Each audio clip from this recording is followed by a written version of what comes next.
Bara berencana mengadopsi Bimo. Bara, anak siapa yang kamu bawa itu, nak? Elpa berdiri dari tempat dia duduk begitu melihat putranya yang masuk sambil menggendong bayi. Bukan hanya Elva, Tania yang kebetulan juga sedang ada di ruangan itu ikut berdiri dan menghampiri Bara. Aku tidak tahu ini anak siapa. Yang jelas aku menemukannya di taman. Aku sudah mencoba mengejar orang yang meninggalkan bayi ini. Tapi dia mengatakan kalau ini bukan anaknya. Dia kabur karena takut dituduh penculik bayi. Aku rasa bayi ini sengaja dibuang orang tuanya. Terang Bara sembari menatap bayi di tangannya dengan raut wajah berbinar. Kalau begitu, kenapa kamu tidak memberikannya ke dinas sosial? Kenapa kamu malah membawanya ke rumah ini? Alis Elpa sedikit naik ke atas. Wanita parubaya itu benar-benar tidak habis pikir kenapa putranya itu bisa membawa seorang bayi ke rumah dengan ekspresi bahagia. Padahal dia tahu betul kalau pria itu tidak terlalu menyukai anak kecil. Aku tidak tahu, Mah. Aku berpikir ingin merawat anak ini. Aku akan membuat surat adopsinya agar bisa sah menjadi anakku. Penuturan Bara barusan benar semakin membuat Elva kaget, demikian juga dengan Tania. Aku tidak setuju, Mas. Sekarang sebaiknya kamu serahkan anak itu ke dinas sosial saja. Kita sudah punya anak, ngapain lagi kamu mengadopsi anak? Tania buka suara mengungkapkan keberatannya. Aku tidak meminta persetujuanmu dan kamu tenang saja. Aku juga tidak akan meminta kamu untuk merawatnya. Aku bisa membayar seorang pengasuh bayi untuk merawat anak ini, ucap Bara dengan nada dingin. Tapi Mas, aku ini istrimu. Bagaimanapun kamu harus meminta persetujuanku. Bara tidak memberikan jawaban, namun tatapannya sangat tajam dan dingin mengisyaratkan kalau keputusannya tidak bisa dibantah. Melihat tatapan Bara yang sangat tajam membuat nyali Tania ciut. Wanita itu dengan cepat menundukkan kepalanya. Bara kemudian merogoh saku celananya dan menghubungi Satya. Sat, kamu sudah melakukan perintahku kan? Ucapnya tanpa basa-basi. Sudah Bara, semua perlengkapan bayi yang kamu butuhkan akan segera mereka kirimkan ke rumahmu. Kamu tunggu saja, saut Satya dari ujung sana. Senyum Bara seketika terbit di bibirnya mendengar ucapan Satya. Setelah mengucapkan terima kasih, Bara pun memutuskan panggilan dan membawa baby Bimo ke arah sofa. Entah kenapa melihat keantusiasan anaknya, Elpa merasa tertarik untuk melihat bayi yang dibawa anaknya itu. Begitu melihat wajah baby Bimo, tanpa sadar Elpa tersenyum dan duduk di samping Bara. Wah, dia sangat menggemaskan. Elpa tersenyum sembari mencubit gemas pipi baby Bimo yang sekarang terlihat tertawa. Sementara itu, tampak Tania menggertakkan giginya karena begitu geram melihat suami dan mertuanya yang sepertinya menyayangi baby yang baru saja ditemukan Bara itu. Sementara perlakuan Bara dan mertuanya itu sama sekali tidak pernah mereka lakukan pada Tristan putranya. Lihat dia punya gelang di tangannya. Coba Mama lihat. Elpa meraih tangan baby Bimo. Bimo, ah? Berarti nama anak ini Bimo. Tapi huruf A? Apa ya? Di sini juga ada tercetak tanggal. Mama yakin kalau ini tanggal lahir anak ini. Berarti usianya masih 3 bulan. Elpa membaca apa yang tercetak di gelang bayi Bimo. Hai Bimo, ini papa barumu.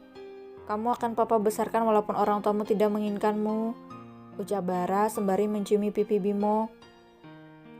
Jangan lupakan Tania semakin terlihat kesal melihat perlakuan Bara yang dianggapnya berlebihan.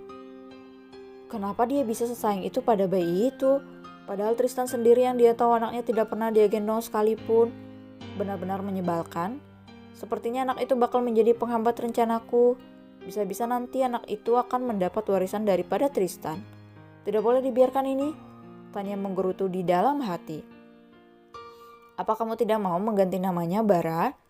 Pertanyaan mertuanya mengembalikan fokus Tania lagi pada pembicaraan ibu dan anak itu yang sekarang seperti menganggapnya tidak ada. Aku rasa tidak perlu, Ma. Nama Bimo bagus juga. Cuma aku akan menambahkan nama keluarga kita nanti di belakang namanya. Untuk huruf A itu aku akan mencari sendiri nama tengahnya dengan tetap menggunakan huruf itu. Mama tidak keberatan kan? Aku yang keberatan, Mas. Bagaimana kamu bisa memberikan nama keluarga besar pada anak pungut itu? Pekik Tania kembali memberanikan diri mengungkapkan keberatannya. Bukankah aku sudah bilang kalau aku tidak butuh pendapatmu? Jadi sebaiknya kamu diam saja. Nada suara Bara kembali dingin.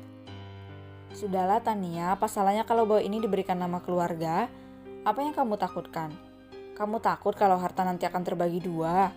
Kalau iya, kenapa kamu takut? Elpa buka suara dengan alis yang sedikit terangkat ke atas. Bukan begitu, Ma, sahut Tania dengan gugup.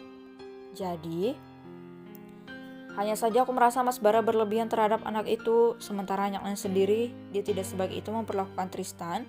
Tentu saja aku sebagai istri merasa sakit hati, Ma. Tania mulai menangis berharap Bara simpati. Tangisan yang hanya dia tahu palsu atau tidaknya.